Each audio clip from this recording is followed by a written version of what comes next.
بسم اللہ الرحمن الرحیم۔ السلام علیکم۔ آج کی کہانی کا عنوان ہے ذہانت۔ پیارے دوستوں، صدیوں پرانی بات ہے، ملک یمن پر ایک بادشاہ حکومت کرتا تھا۔ بادشاہ رحم دل اور انصاف پسند تھا، اپنی رعایا کا بہت خیال رکھتا تھا۔ پڑوسی ملکوں سے اچھے تعلقات تھے، وہ جنگ و جدل سے بھی پرہیز کرتا تھا۔ بادشاہ کی طرح شہزادے بھی رعایا کا بہت خیال رکھتے تھے۔ ایک دن ملکہ کا ہیرے جواہرات اور قیمتی موتیوں والا ہار گم ہو گیا۔ محل کے داروغے نے بہت کوشش کی ہار مل جائے، مگر ہار نہ ملا۔ اس نے انعام کا اعلان بھی کیا، مگر کسی نے بھی اتنا قیمتی ہار واپس نہ کیا۔ آخر کار معاملہ بادشاہ تک پہنچا۔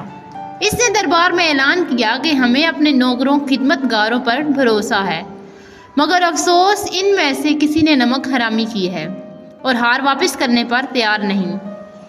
ایسا ذہین آدمی چاہیے جو ہمیں ہار ڈھونڈ کر دے، ہم اسے مالا مال کر دیں گے۔ بہت سے لوگ آئے، انہوں نے نوکروں خادموں سے پوچھ گچھ کی، مگر کوئی بھی ہار واپس کرنے پر تیار نہ ہوا۔ ایک دن دربار لگا ہوا تھا۔ ایک آدمی ایک گدھا پکڑے دربار میں آیا۔ بادشاہ سلامت، یہ جادوئی گدھا ہے، یہ آپ کا ہار ڈھونڈ کر دے گا۔ ابو ذر نے کہا، مگر کیسے؟ بادشاہ نے حیرانگی سے پوچھا۔ وہ ایسے بادشاہ سلامت، سب نوکر خادم خادمائیں باری باری اس کی دم کو ہاتھ لگائیں گی۔ جو ہی ہار چرانے والا ہاتھ لگائے گا، یہ ڈھینچو ڈھینچو کرنے لگے گا۔ سارے درباری حیران ہو گئے۔ انہوں نے کہا، ہمیں ہار سے غرض ہے۔ ابو ذر نے 2 خیمے لگانے کا کہا۔ ایک خیمے میں گدھا باندھ دیا اور دوسرے خیمے میں بادشاہ کے ساتھ بیٹھ گیا۔ اب سب نوکروں خادموں کو حکم دیا کہ وہ گدھے کی دم کو ہاتھ لگانے کے بعد اس خیمے سے ہوتے ہوئے باہر کو جائیں۔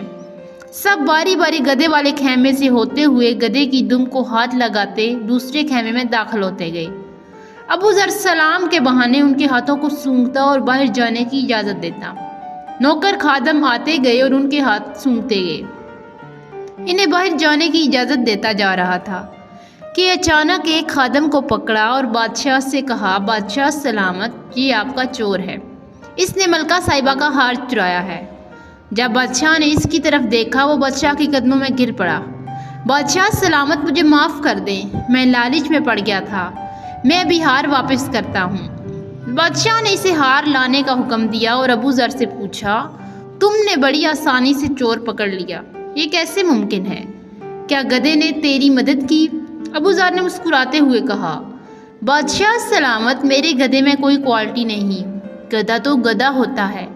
میں نے اس کی دم پر تیز خوشبو لگائی تھی اور مشہور کیا تھا کہ چور دم کو ہاتھ لگائے گا وہ بولنے لگے گا۔ باقی سب نے گدھے کی دم کو ہاتھ لگایا۔ چونکہ یہ چور تھا، اس نے ہاتھ نہیں لگایا، نہ اس کے ہاتھ پر خوشبو لگی، بس میں نے پہچان لیا یہی چور ہے۔ اتنے میں وہ نوکر ہار لے آیا، اس نے بادشاہ کو دیا۔ بادشاہ نے حسب وعدہ ابو ذر کو ڈھیروں انعام دیا، اور اس طرح اس نے اپنی عقل مندی اور ذہانت سے ڈھیروں انعام پایا۔ میں امید کرتی ہوں کہ آپ کو آج کی کہانی پسند آئی ہوگی۔ اس طرح کی اور سبق آموز کہانیاں دیکھنے کے لیے چینل کو لائک، شیئر اور سبسکرائب ضرور کیجیے گا۔